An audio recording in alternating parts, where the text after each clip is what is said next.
Vamos a continuar nuestro tiempo en el libro de Marcos, capítulo 10,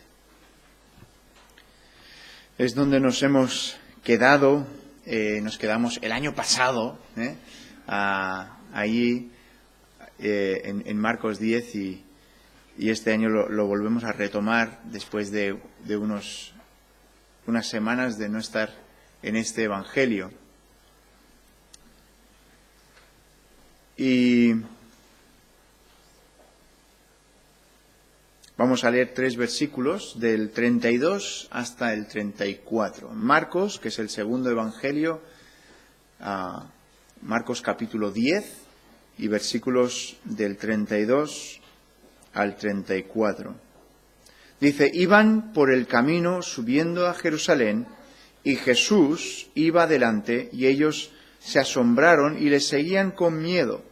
Entonces, volviendo a tomar a los 12 aparte, les comenzó a decir las cosas que le habían de acontecer.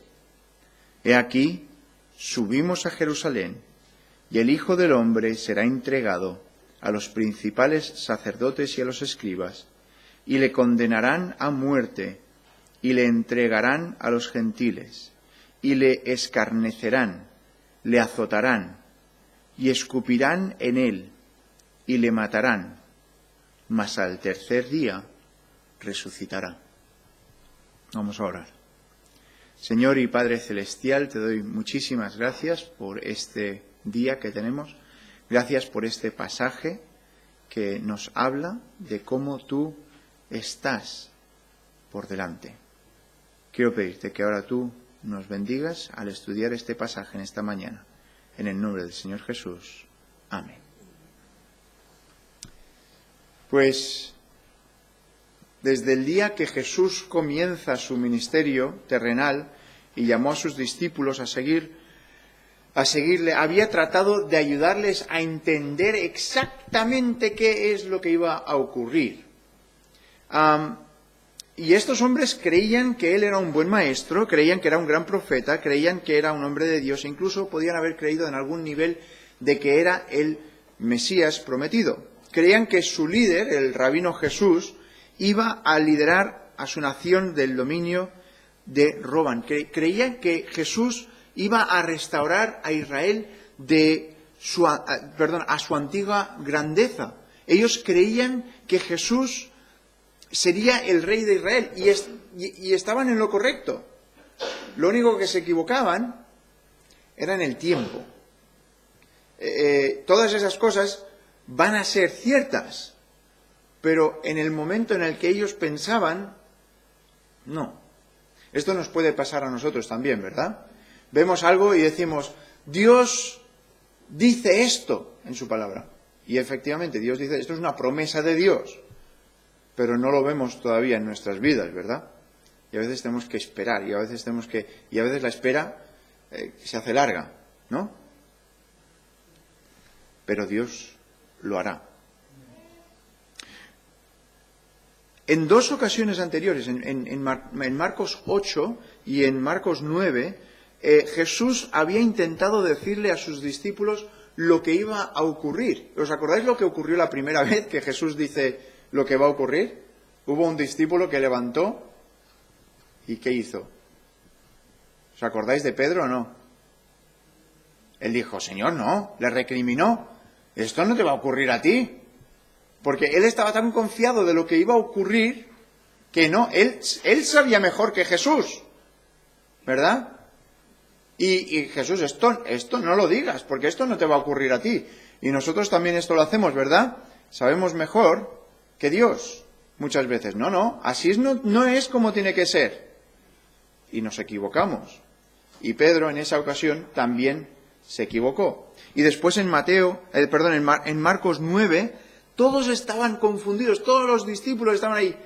No entendemos lo que está diciendo, porque son palabras que nos son difíciles de entender. Y aquí, una tercera ocasión, Jesús les dice claramente lo que va a pasar. Jesús les dice claramente en los sucesos que van a ocurrir en las siguientes semanas. Y esto ocurrió cuando Jesús y estos hombres estaban caminando hacia Jerusalén. Y nos dice el versículo 32, dice, Jesús iba delante. ¿Veis ese trocito? Jesús iba delante. Ahora, era muy común que si había un rabino judío, un maestro, él iba delante. Iba, de hecho, muchas veces solo. Iba delante solo, iba caminando para llevar a sus discípulos. Y Jesús, en este momento, vuelve a tomar a los 12 y les dice estas palabras tan importantes. Entonces vamos a mirar varias cositas que encontramos en este pasaje hoy aquí. La primera cosa que vemos es Jesús y su punto de enfoque. Jesús y su punto de enfoque. La frase que tenemos aquí es, y Jesús iba delante, pero esto está en el tiempo presente. Esto quiere decir que estaba ocurriendo una y otra, es como decir, yo voy a trabajar. ¿Tú vas a trabajar una vez y ya está? ¿O no? No. Yo trabajo de verdurero, ¿no? Pues no quiere decir que lo haces una vez y ya está. A veces pensaríamos que nos gustaría esto, ¿no? Lo hago una vez y ya, pero como hago la cama. ¿Cuántas veces haces la cama? Pues una, ¿no? Espero que no, espero que no. Una vez al año no hace daño, ¿no? No, hay que hacerla. Pero cuando dices, hago la cama, no es que haces la cama una vez, sino que la haces cada vez que hace falta, ¿no? Y cuando vas a trabajar, eso es el tiempo presente. Es que es una rutina. Y ese es el tiempo verbal que tenemos aquí. Nos dice, iban por el camino subiendo a Jerusalén y Jesús iba delante. Él iba continuamente, iba yendo todo el rato. Y seguía, y seguía, y seguía, y seguía. Esta es la imagen cuyo rostro está enfocado en un lugar y está decidido para ir. La imagen que yo tengo en la cabeza es de aquellos que están en las Olimpiadas. Creo que son las Olimpiadas, o por lo menos en eventos deportivos de estos de atletismo, que van con la marcha rápida. ¿Los habéis visto estos? Siempre me han hecho un poco de gracia estos. ¿Cómo van? Porque van andando, pero no van andando, porque van corriendo. O sea, es mi correr y su andar, porque van así y van andando a lo rápido, y van, pero si miras la cara, ¿en qué están? Están enfocados. O sea, tú no te pones ahí al lado suyo, ¿quieres un donut? La cara, ya la misma cara te está diciendo, yo estoy enfocado en esa meta. Y estoy ahí. Y esta es la idea. Vemos aquí que Jesús estaba enfocado, estaba centrado. Es la imagen de un hombre que ha tomado una decisión. Y estaba centrado en un lugar. La Biblia nos dice que estaban yendo ¿a dónde? ¿Alguien lo ha pillado? Estaban subiendo a Jerusalén. Ahora, nos dice que están subiendo. ¿Alguien sabe qué quiere decir esto de que estaban subiendo a Jerusalén? ¿Es que Jerusalén era tipo Vallebrón y el resto del mundo es tipo la Barceloneta? ¿Y hay que subir al Vallebrón? ¿O subir al Tibidabo? ¿Funciona así o no? No exactamente, porque no importaba de dónde vinieras de Israel, subías a Jerusalén. ¿De acuerdo? Y la razón por esto es porque la idea era que Jerusalén era el lugar espiritual de preeminencia. Ellos deseaban pensar en ese lugar alto espiritualmente, subiendo a ese lugar alto, subiendo a Jerusalén. Era el lugar donde Dios habitaba. Aquí es donde se ofrecían sacrificios y donde se hacía la expiación por las personas. Para el judío, Jerusalén siempre estaba elevado en el camino. Esa era la ciudad a la que se dirigían. Ahora, no creo que Jerusalén era el lugar en el que Jesús estaba pensando en este momento. Estoy convencido de que Jesús tenía en mente una pequeña colina a las afueras de la puerta de la ciudad. Estoy casi seguro que su enfoque estaba en la colina llamada Gólgota, la que nosotros llamamos el Calvario. Su mente estaba en esa colina donde Abraham ofreció a su hijo Isaac como sacrificio al Señor. Lo ofreció, pero no lo tuvo que consumir. Recordamos de esa historia en Génesis 22. Su mente estaba en el lugar donde se ofrecería como el sacrificio final, perfecto y eterno por el pecado y los pecadores. Todos los días de su vida, cada paso de su ministerio, cada milagro, cada sermón, cada cosa que Jesús hizo mientras estuvo aquí, en esta tierra, sirvió para llevarlo a ese punto. El Calvario era su destino. El Calvario era su misión. El Calvario era su meta. Filipenses 2 nos dice que estaba con eso en mente, con su muerte. El Calvario era el centro de su mente para poder ministrar a los que estamos y a los que estaban en ese momento. Pero no solamente estaba enfocado en ese lugar, sino también estaba enfocado en un plan.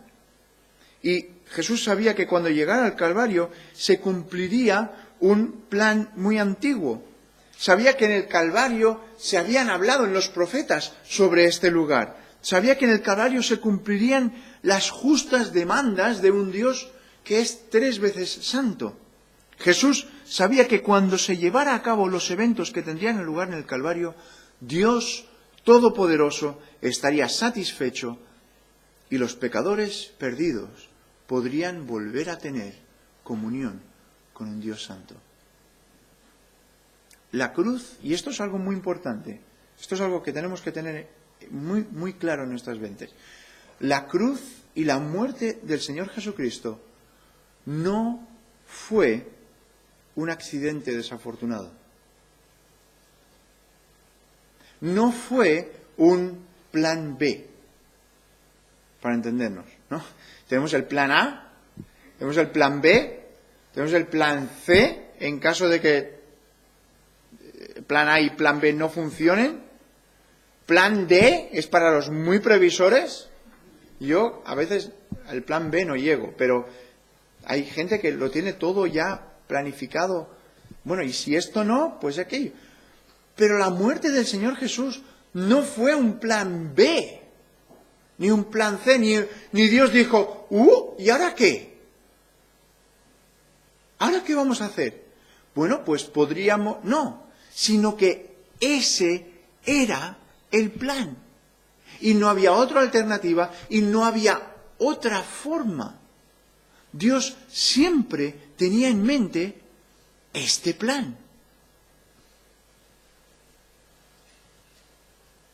La muerte de Jesús fue planeado incluso antes de que el mundo existiera, antes de los dice las Escrituras, la fundación del mundo. En 1 de Pedro 1, 19 al 20 nos lo dice, mira lo que dice aquí, 1 de Pedro.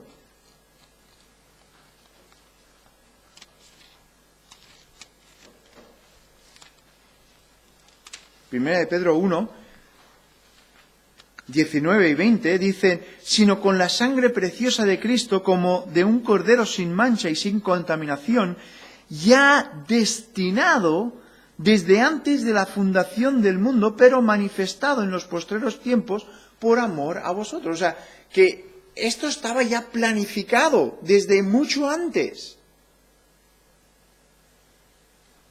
Su muerte fue prometida, ¿os acordáis? A Adán y Eva en Génesis 3. Nos lo dice en Génesis 3:15. Y su muerte fue representada en esos abrigos de piel que Dios hizo para cubrir a Adán y Eva.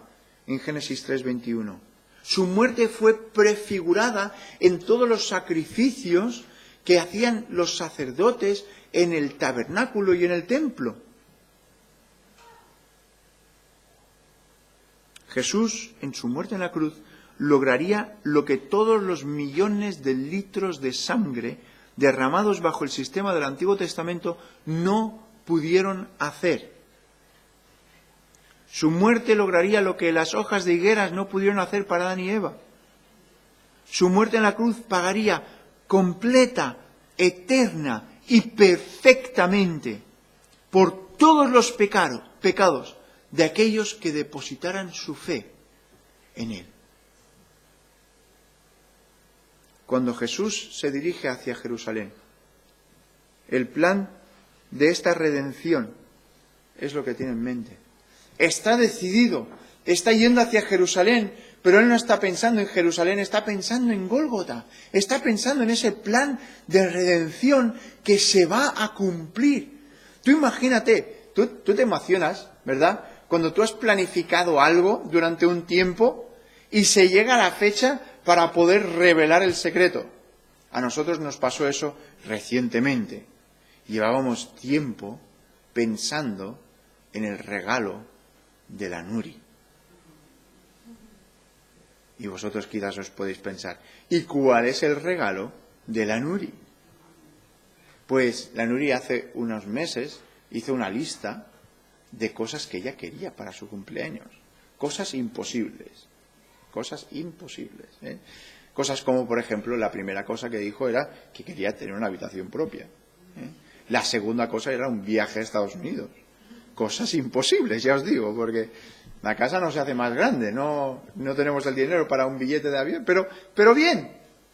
Y entonces yo tenía ese gusanillo ahí y digo, sí que hay una habitación que podemos transformar para que sea la habitación de la nube, que es mi despacho. Y entonces ellos se fueron a dormir a casa de los abuelos y en esa noche transformamos mi despacho a la habitación de la nube.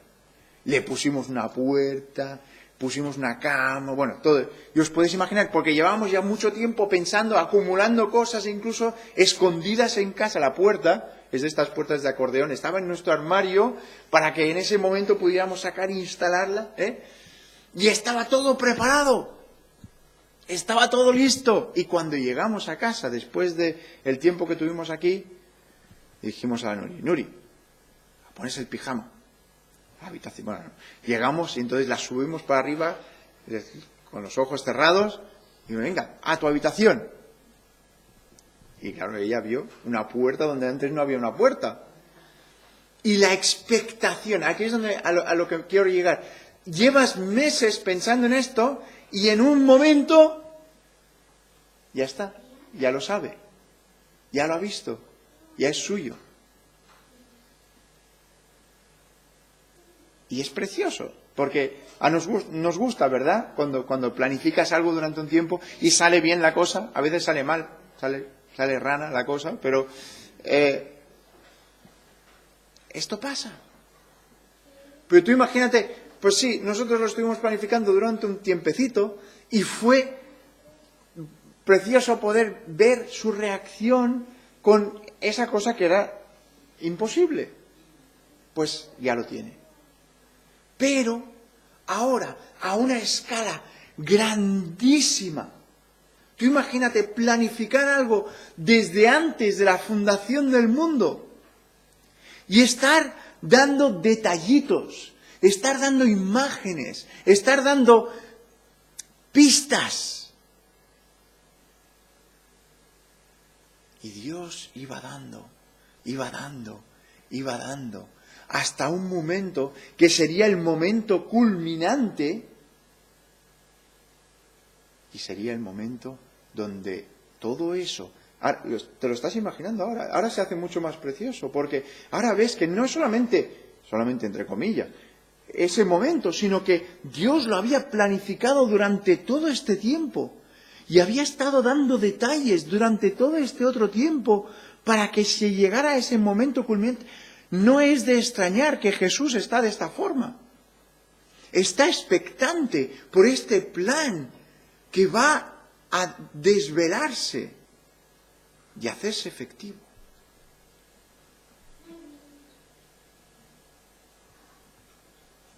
Pero Jesús estaba enfocado también en un pueblo.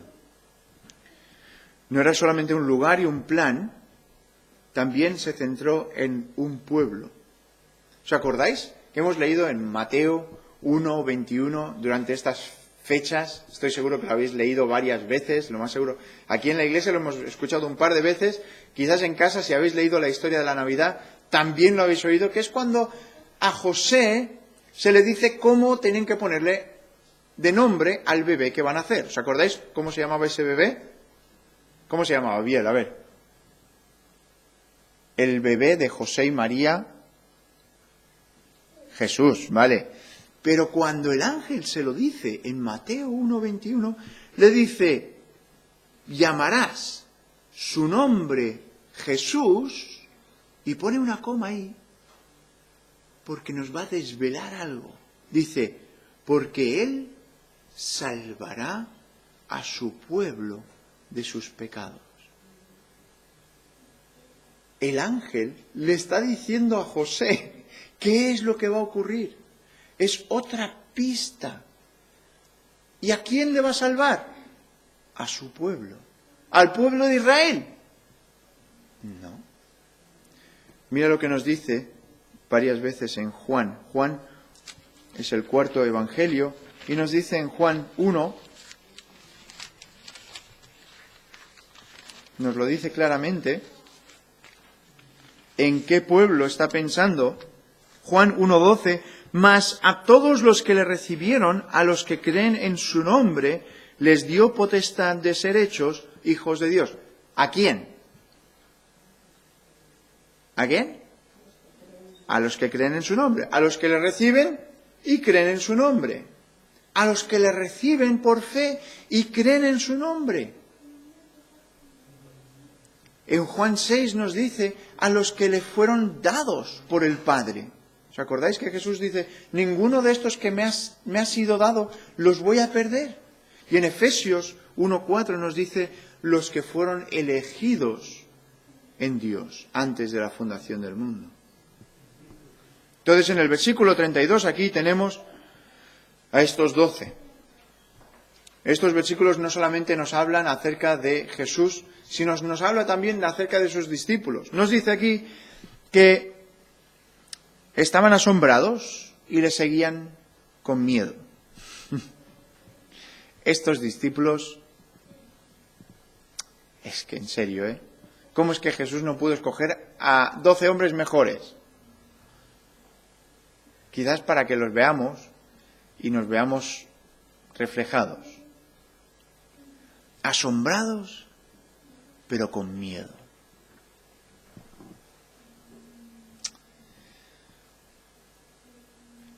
La palabra asombrado en el griego quiere decir estar asustado. No es asombro de oh, qué bonito, sino de ¡ah! Es ese asombro, ¿eh? Y eso lo enlaza con lo que ocurre después en el versículo. Dice, estaban asombrados y le seguían con miedo. Si lo lees así, dices, no me cuadra, asombrado y con miedo. Pero si lo lees de asombrado de que algo no les cuadra, dice que tenían miedo. Esta palabra en griego es una palabra que no conocéis, es fobia. Esa es la palabra en griego, fobia. Ahora ya sabéis una palabra en griego, una palabra más. Fobia. Fobia es un miedo desmesurado, un miedo sin sentido muchas veces, ¿no? ¿Alguien tiene una fobia de qué? ¿Alguien tiene alguna fobia aquí? ¿De arañas? Sé que Raquel tiene fobia a las arañas. ¿A los payasos? Muy bien. ¿Alguna otra fobia por aquí? ¿A ir en avión? ¿A las alturas en general? Sí, yo a las alturas también, me acuerdo una vez con los jóvenes, íbamos en un castillo y se subieron a unas vigas y todos los chicos jóvenes pasaron por allí, ¿no? De pie Y yo pensé, pues yo voy a impresionar a Marta, que está ahí abajo, que éramos novios, ¿no? Y me subí también ahí arriba, y en el momento que me subí, me impresioné yo. Me tuve que quedar allí, me estaba allí, y tuve que ir a 4 gatas para atrás. Me salió mal la cosa. Pero bueno, estamos casados, así que no se acordará de ese incidente. Pero sí, es un miedo que no tiene fundamento, ¿verdad? Que quizás alguna cosa, si te pones a pensar, empiezas a decir, bueno, pues sí, en parte tienes toda la razón de pensar eso de esa forma. Porque, madre mía, la de veces que hacemos las cosas sin incluso poner en mente lo que estamos haciendo. La de veces que cogemos nuestro coche y pensamos, pongo mi fe y confianza en aquellos trabajadores que apretaron los tornillos hace 10 años. ¿Piensas en los tornillos de tu coche? Nadie más los ha apretado en 10 años que llevas conduciendo ese coche. Ya sé, no lo pienses ahora mismo, ¿vale? Pero es así. Tantas y tantas cosas que decimos, pues es que incluso andar por la calle. Y estos hombres, había algo en la cara. Tú sabes cuando ves la cara de alguien y dices, uy, algo pasa. Te ha pasado, ¿no? Le ves que la cara, las facciones, tiene algo y tú dices, ¿qué te pasa? Porque en tu cara hay algo que no... Porque aquí los discípulos no están diciendo nada y Jesús no está diciendo nada. Pero miran a Jesús, ven a Jesús y están con miedo.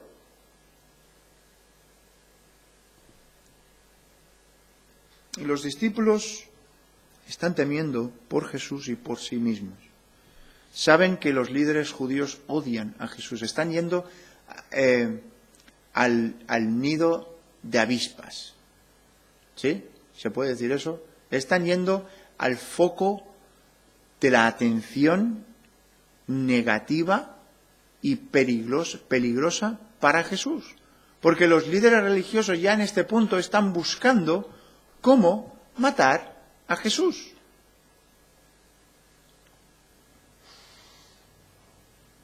Los discípulos saben esto y están asombrados de que Jesús estaba ya con firme dedicación andando hacia su muerte.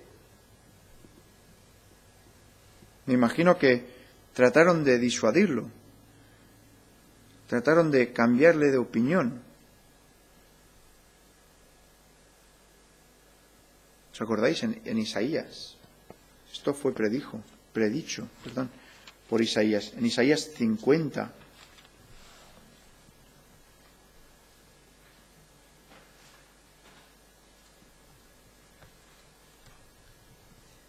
Mira lo que dice en el versículo 7.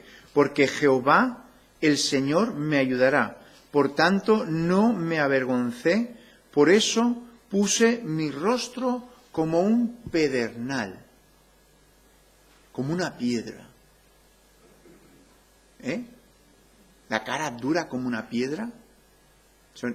Eso es una imagen viva, Y dice el final de este versículo, y sé que no seré avergonzado.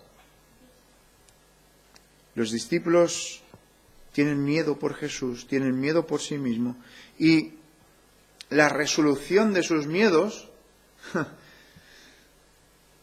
¿qué hacen? Pues continúan siguiéndole. Tomás lo dice muy claramente en Juan 11:16. Dice, vayamos también para que podamos morir con él.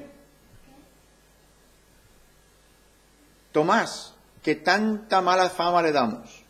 Al pobre Tomás. Al Tomás, que en inglés se dice Doubting Thomas. O sea, el apodo que se le da es Tomás el que duda. ¿Y esto qué?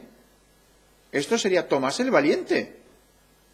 Tomás el que se ve allí con esa dificultad por delante y que tiene que ir a por lo que Jesús va a hacer. Vamos con él, aunque tengamos que morir. Ahora, aquí podemos ver, es una buena resolución, lo que vemos aquí. ¿Cuántos de nosotros estaríamos tan resueltos sabiendo que vamos hacia una muerte segura?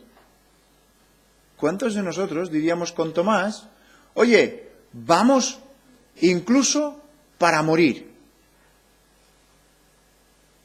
¿Cuántos de nosotros estaríamos dispuestos a tomar esa decisión?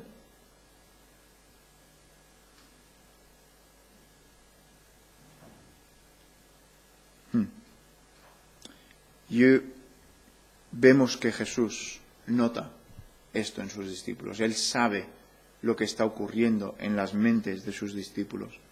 Y Él entonces les habla y les dice para consolarles. Todos lidiamos, todos estamos enfrentados con miedo de vez en cuando. No hay una persona en esta sala que no tenga preguntas, dudas, temores en varias áreas de su vida. Hay muy pocos seguidores del Señor Jesús que no tengan algún temor acerca de dónde se les acerca el camino que Dios quiere que ellos vayan. Todos tenemos nuestras dudas, pero también tenemos a un Señor que se preocupa. Se preocupa por aquello que nos ocurre. De hecho, la palabra nos dice que lo que nos toca a nosotros, le toca a Él. Mira lo que nos dice en Hebreos. Hebreos capítulo 4 y versículo 15. Un versículo que tantas veces hemos escuchado, pero escúchalo esta vez con eso en mente, de que hay temores y hay luchas y hay situaciones que se nos presentan que no sabemos cómo lidiar con ellas. Dice, porque no tenemos un sumo sacerdote que no pueda compadecerse de nuestras debilidades, sino uno que fue tentado en todo, según nuestra semejanza, pero sin pecado. Hebreos 4, versículo 15. ¡Qué bendición es tener a alguien de nuestra parte que sabe lo que nos ocurre! A Él le importa, está preocupado. No es alguien que diga, tu problema es tu problema, ¿eh? A veces nos pasa esto, cuando alguien intenta explicarnos su problema, ¿cuál es nuestra reacción? ¿Qué decimos? No es mi problema. Y efectivamente, no es nuestro problema. Pero aquí Jesús, ¿qué hace? No dice, no es mi problema. Gracias a Dios que Él no dice, no es mi problema. Sino que dice en el versículo 16, acerquémonos pues confiadamente. Nos podemos acercar porque Él nos invita. Tantas veces, ¿qué hacemos con nuestros problemas? ¿Qué hacemos con nuestros problemas, con nuestras dudas, con nuestras preocupaciones, con nuestros temores? ¿Qué hacemos? A la saca, ¿verdad? A la saca y aquí atrás, y bien atadito porque es mío. Y son mis problemas. Y bueno, se los voy a compartir a otros. Les voy a explicar mis problemas, todas mis dolencias y todas mis cosas. Pero lo que voy a hacer es, voy a cargar estos problemas y no los voy a soltar. Son míos. Y no me intentes quitar mis problemas. No me intentes quitar mis dudas y mis temores y mis preocupaciones. Son míos. Y lo que nos gusta hacer, ¿qué es? Darles vueltas y vueltas. Y os lo digo por experiencia, No os estoy hablando a vosotros, me estoy hablando a mí. Y vueltas, y vueltas, y vas dándole, y dándole, y dándole, y dándole. ¿Y qué de bueno sale de eso? ¿Qué resolución tienes de eso? No permitas que tus miedos, tus dudas y tus preocupaciones te descarrilen. Tráelos a Jesús. Él quiere ayudarte. Nos lo dice en 2 de Corintios 12, 8 al 10. Nos dice esto. 2 de Corintios 8.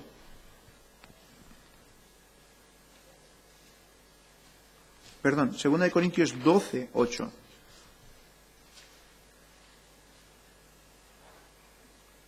Esto Pablo nos lo está diciendo de cosas que a él les pasaba. Dice, respecto a lo cual 3 veces he rogado al Señor que lo quite de mí.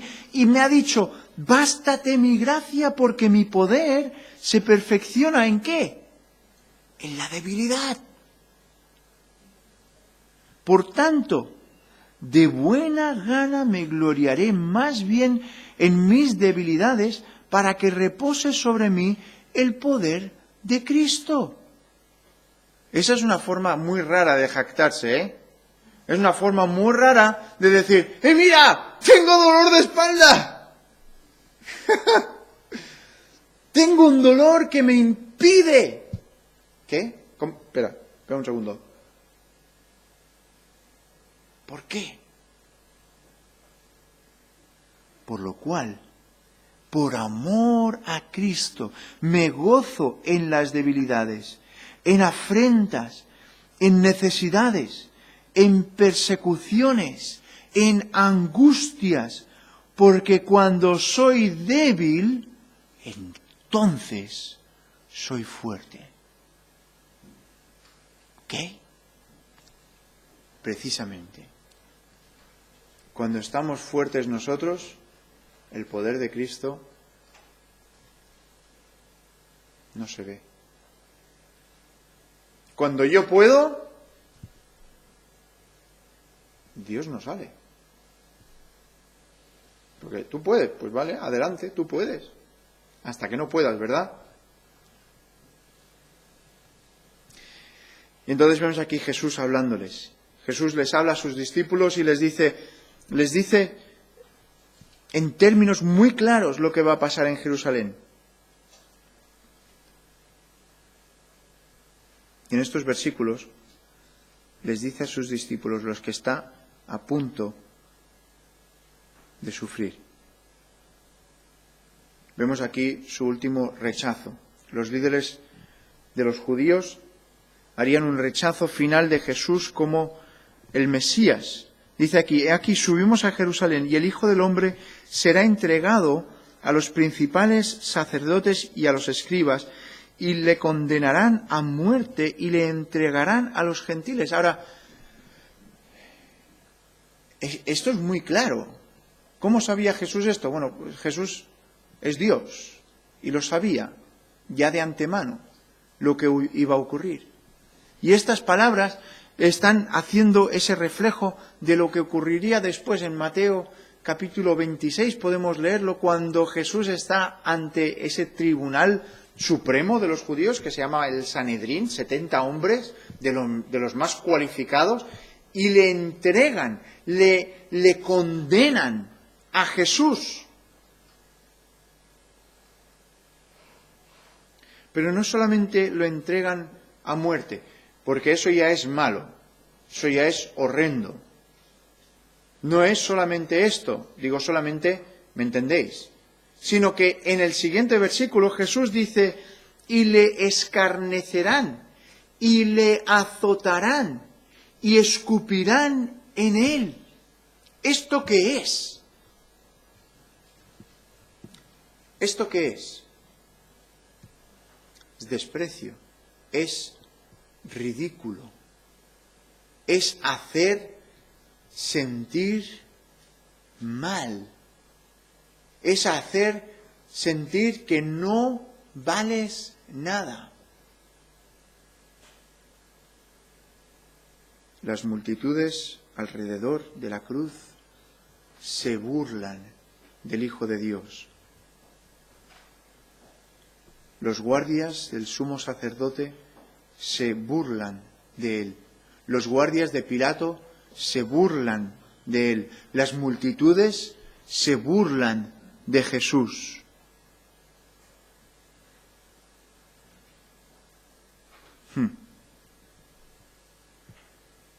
Y le matarán. Versículo 34. Antes de este momento, si os acordáis, le ponen en ese poste y lo flagelan. Este poste romano, el flagellum, era un lugar donde muchísimas personas ya morían por cómo era de horrendo este tratamiento previo a la cruz. Muchísimas personas ya morían ya allí por la cantidad de sangre que perdían.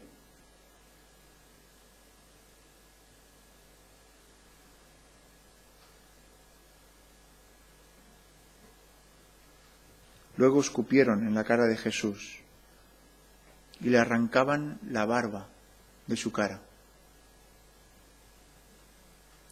Luego clavaron al Rey de la Gloria en una cruz romana, donde colgó durante 6 horas agonizantes antes de morir. Quitaron el cadáver del Señor Jesús de esa cruz y lo enterraron en una tumba prestada.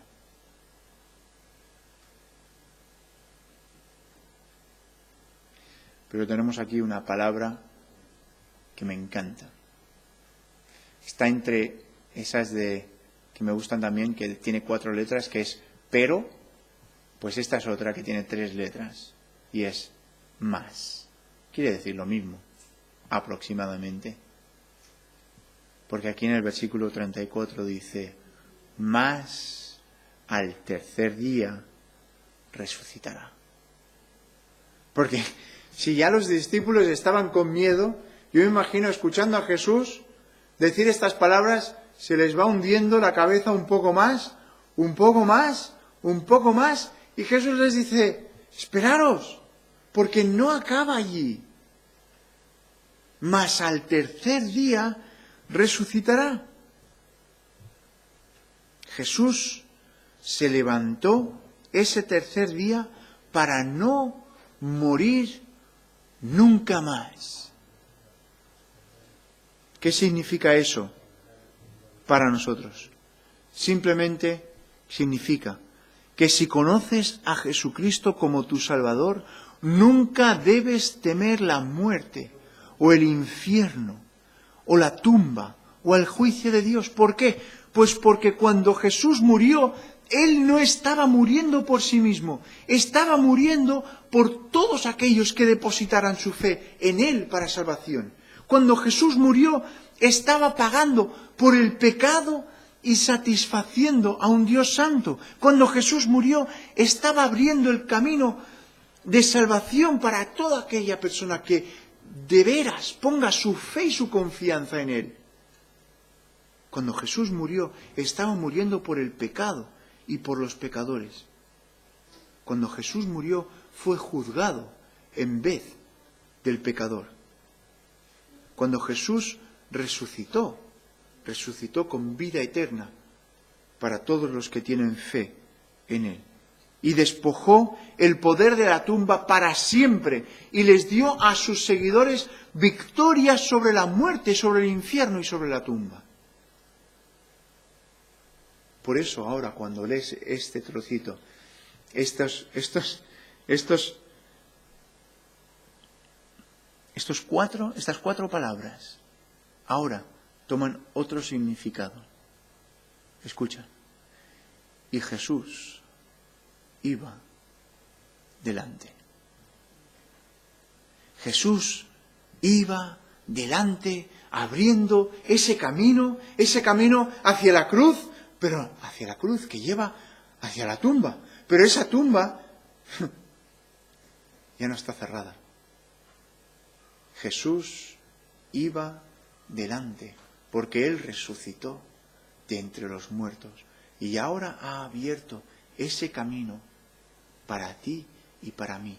Y por eso hoy, en esta mañana, tenemos que inclinarnos delante de Él y adorarle y decir, gracias, Señor, porque tú fuiste delante. Nada de lo que yo haga puede ocupar tu lugar, puede ir por delante tuyo. Mira lo que he hecho yo para merecer. No, no, no. Jesús va por delante. Quizás hoy a ti te hacía falta escuchar que es que esos temores, esos miedos, esas preocupaciones, Jesús va por delante. Jesús ya está allí, ya ha estado allí. Y eso, aquello que te está ocupando tu mente y tu corazón, te está envolviendo en esa preocupación, eso que dices, yo no veo el final de esto, tranquilo, tranquila. Jesús va por delante. Los discípulos tenían miedo. Y su miedo era justificado. Tú y yo tenemos miedo. Y nos gusta decir que también es justificado.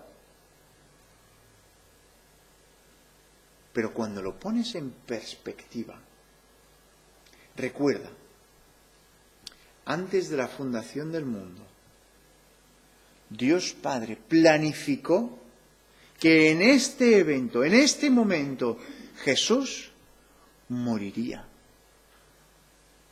Y todos los que estaban alrededor decían, ¿cómo? ¿Qué ha pasado?